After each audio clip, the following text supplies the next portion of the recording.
Hello readers, it's Ms Nikki, your Storytime reader.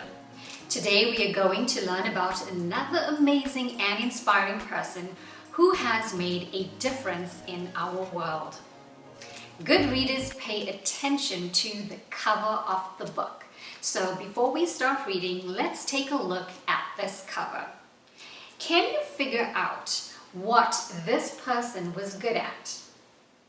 Look at her hands. She's got paints and brushes. Yes, I agree. She was a painter. Some of you may have heard of her before. Her name is Frida Kahlo. The title of today's Read Aloud is titled Frida Kahlo and Her Animalitos. Okay, so let's take a look at the word Animalitos. It has the word animal in it. What animals do you see on the cover?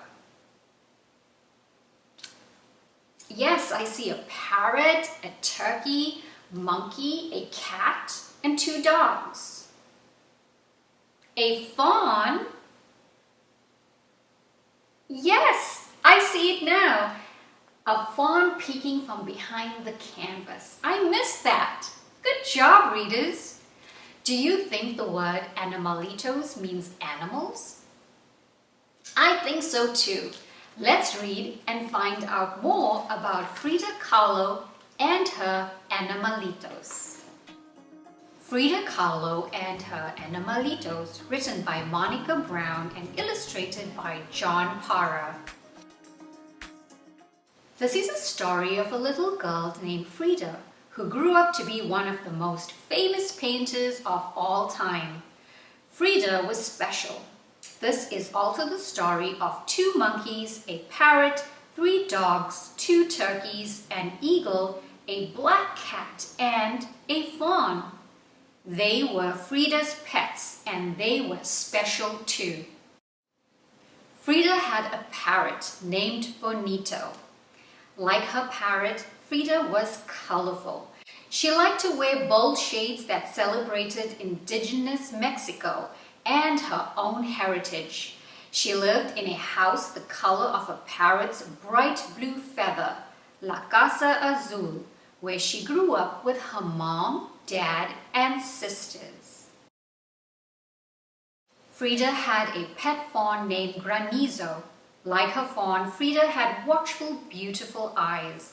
When Frida closed her eyes, she remembered her life as a little girl. Frida was always with her father, a photographer who taught her to look at the world through curious eyes.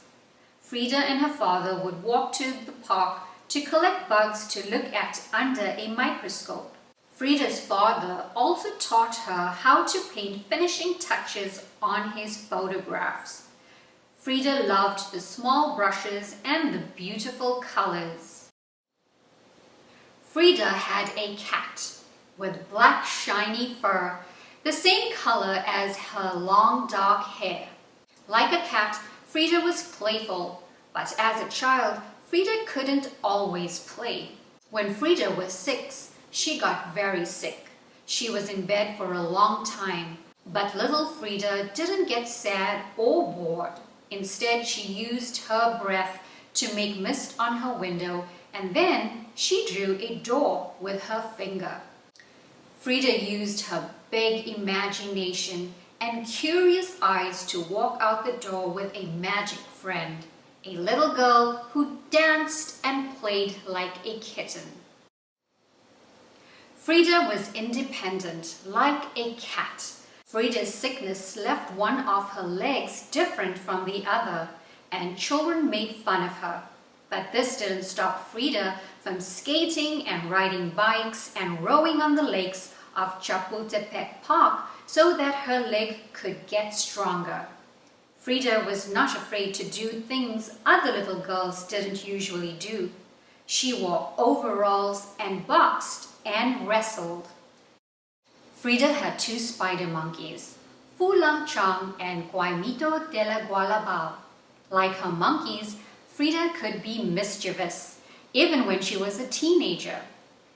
When Frida was 15, she went to a school called the Preparatoria and found a group of friends she loved. Like Frida, her friends were curious to learn all they could. Together they read and studied and argued and sometimes got in trouble. Wearing matching caps, they rode donkeys through halls of the Preparatoria and set off firecrackers. Frida had an eagle named Gertrudis. Like her eagle, Frida's imagination could fly high. When Frida was 18, she was in a terrible accident, and once again she had to be in bed for many months. This time, Frida didn't create a magic friend. She created art. Frida's mother made her a special easel and hung a mirror over her canopy bed so Frida could paint. Frida used her imagination and curious eyes to do just that. Feet, what do I need you for when I have wings to fly? And if those weren't enough pets, Frida had 2 turkeys and 3 dogs, Signor Charlotte, Signorita Capolina, and Signora Costi. Frida's turkeys were intelligent and sensitive just like her. And like Frida, her dogs were warm and loving. When she was lonely or sad, she would wrap her arms around them and they would comfort her. Her Zolo dogs were the same breed that ran and hunted with the Aztecs thousands of years ago, and a reflection of Frida's heritage of which she was very proud. Frida's dogs had no hair, but their bodies were warm, and Frida gave them great big hugs whenever she felt lonely or sad. Frida's Animalitos were spirited and entertaining just like Frida. When her 2 spider monkeys were being good, Frida would hold them like babies. When they were being mischievous, they would steal socks and fruit and leap through windows so no one could catch them. Her parrot named Bonito liked to snuggle under the covers while Frida took naps and would do tricks at the dinner table for pats of butter. Frida's Animalitos played all day in the courtyard at La Casa Azul, the bright blue house on Londres Street. Her husband Diego Rivera even made the animals a pyramid to climb on so that her pets could roam freely. When Frida painted, her pets would keep her company, and Frida painted all the time, while the birds sang, the dogs barked, and the turkeys danced in the garden.